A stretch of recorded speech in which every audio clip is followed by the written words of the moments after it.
C'est une première en France. 2 professionnels du tourisme ont été condamnés pour non-respect du code de l'environnement.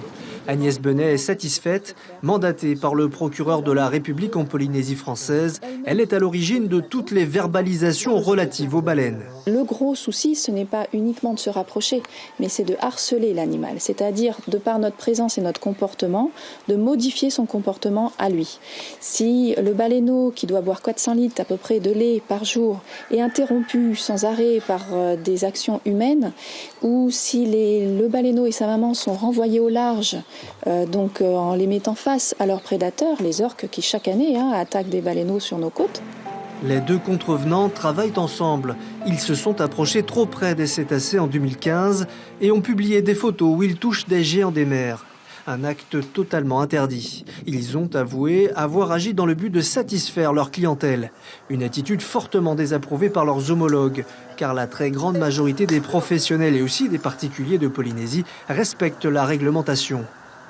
À terme, le risque, c'est que finalement le territoire, dans le cadre du sanctuaire des mammifères marins, décide d'interdire l'approche des mammifères marins et donc des baleines. Certains pays du Pacifique Sud ont augmenté les distances de sécurité. Par exemple, les nageurs ne peuvent être à moins de 100 mètres des mammifères au lieu de 30 mètres chez nous. Autant dire qu'ils ne voient rien. Quelques pays sont même allés plus loin.